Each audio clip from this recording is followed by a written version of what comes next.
Good evening, I'm Michael and you're watching Kini News, the show that brings you today's biggest stories. Today marks the official start of Rosmah Mansor's corruption trial, which was supposed to start on Monday, but she was not feeling too well. Today, she did not disappoint those waiting for her. In fact, she even spoke to reporters briefly. After skipping her trial date on Monday and being hospitalized, Najib Razak's wife, Rosmah Mansor, made an appearance at the Kuala Lumpur High Court today to face the corruption trial involving the alleged misappropriation of funds for the supply and installation of solar energy at 369 rural schools in Sarawak. Natinshi, are you better today? Are you feeling better today, Datin? Do I have a choice? Better, not better. Rosmah is facing 3 counts of corruption involving hundreds of millions of ringgit.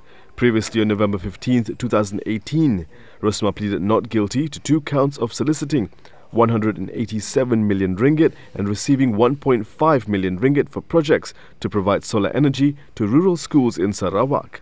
The trial will take place before Judge Muhammad Zaini Mazlan. The prosecution is led by Gopal Sriram. Of the 107 Malaysians evacuated from Wuhan, 2 failed health screenings conducted at KLIA upon arrival. However, they were later cleared after testing negative for the coronavirus, but 2 other people have tested positive. 2 people from the 107 individuals who were evacuated from Wuhan, China on Tuesday morning have tested positive for the coronavirus. This was revealed by Health Ministry officials today. The 2 who tested positive were not the same people who failed the health screening yesterday, as those 2 tested negative for the Wuhan virus. The remaining evacuees are currently at a surveillance centre at the Akademi Kepimpinan Pendidikan Tinggi in Bandar Anstek Nile, Negeri Sembilan, where they will be subjected to screenings twice a day and kept in quarantine until declared fit to leave. Yesterday, Malaysia confirmed its first citizen to be infected by the coronavirus. The 41-year-old man had attended a meeting in Singapore in mid-January that included several international delegations, some from China. At the moment, the contact tracing is still going on, and as for today, a total of 74 close contact was identified, and 35 close contact were traced, and samples from all of them were taken. Subsequently, this close contact will undergo home surveillance. Immediately, they will undergo home surveillance. Then the process of contact tracing is still undergoing, and public will be updated from time to time. Now, the Korean Center for Disease Control and Prevention is saying that a 38-year-old South Korean man who came into contact with the Malaysian in Singapore has also been infected. South Korean newspaper Jungang Ilbo reported that the South Korean man had a meal with the Malaysian man as well as several other South Koreans during the conference.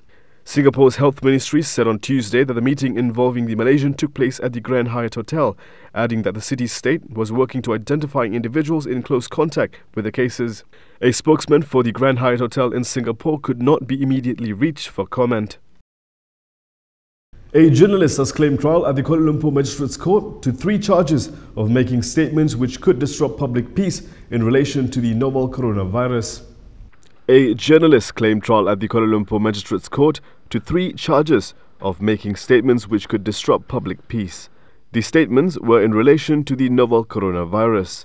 Wan Nur Hayati Wan alias, a reporter for a Malay daily, was accused of making the statements on a Facebook account, Ibu Yati.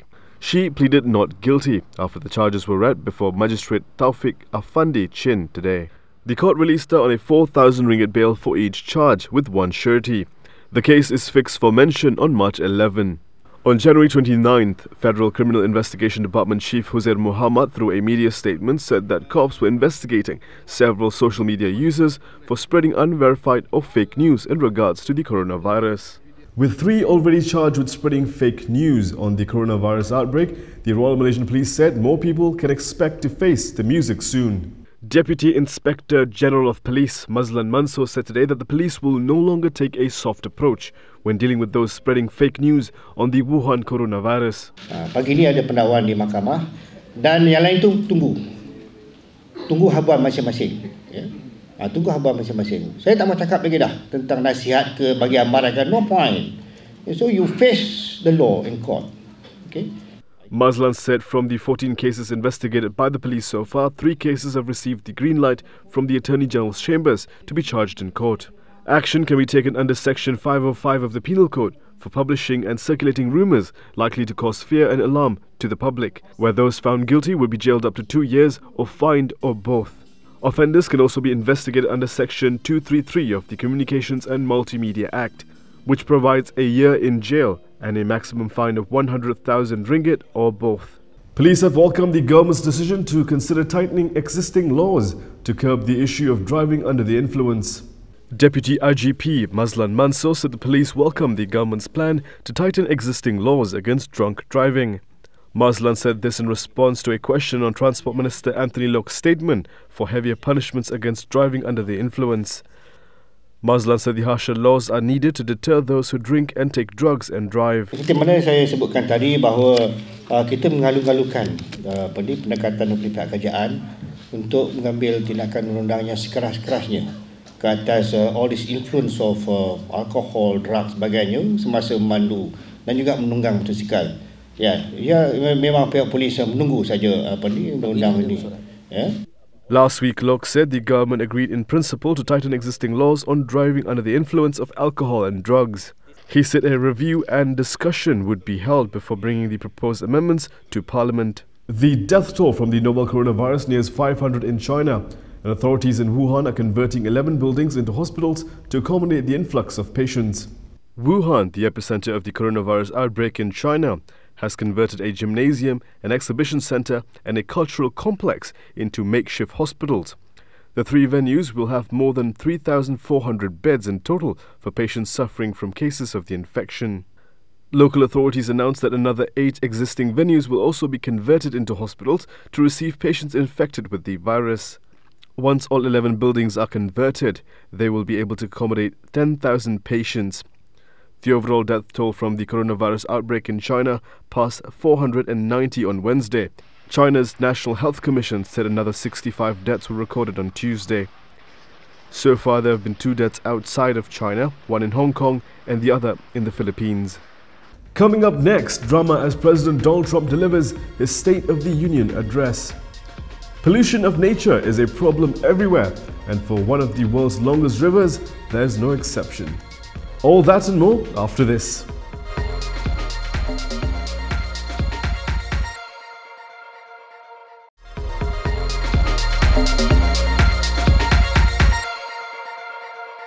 US President Donald Trump and Democratic House Speaker Nancy Pelosi's feud has reached boiling point, and they're not even hiding how they really feel about each other.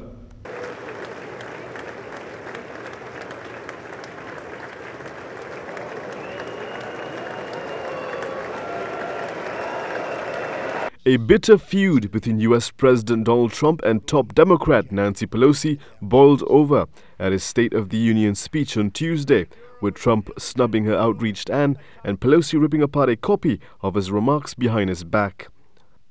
Trump avoided the subject of his impeachment in his 80-minute speech, but the scars of the battle were evident, with fellow Republicans giving him standing ovations while rival Democrats, for the most part, remained seated.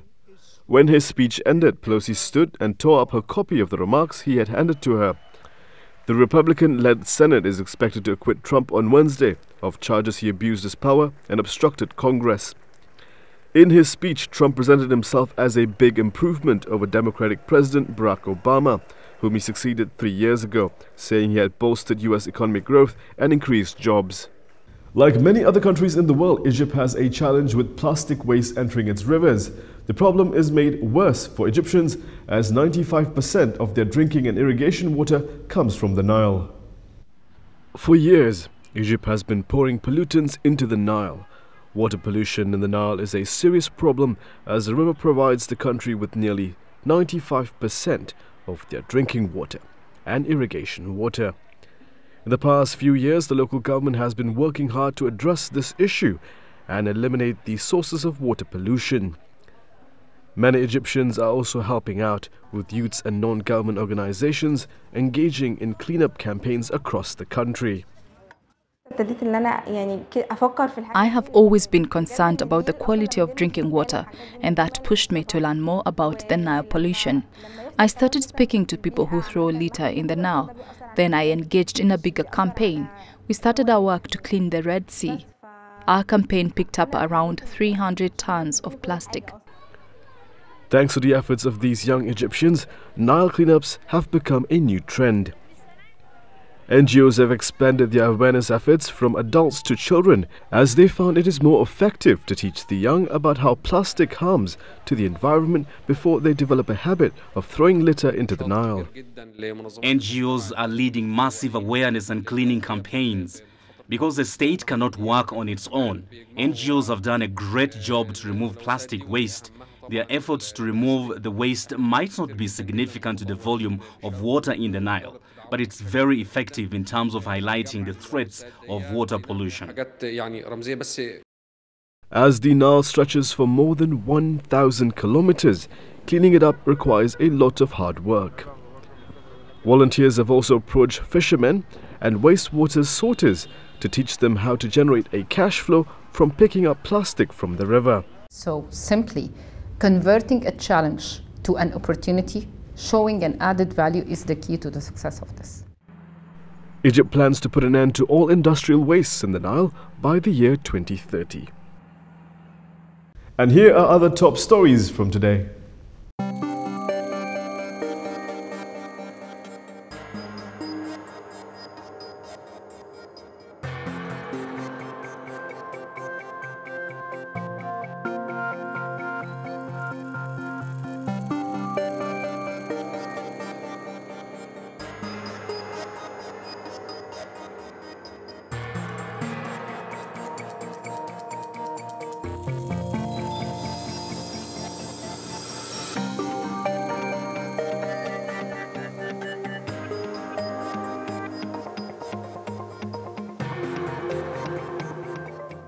And that is all for me today. For more stories, you can go to KiniTV.com. You can also follow us on Instagram, Twitter, YouTube and Facebook for the latest news updates. I'll see you again tomorrow, same time, same place. I'm Rosmah Mansor. Thank you for watching. But before we go, Japan's first robot bartender has started serving in Tokyo. Will this mean fewer jobs for humans in the future?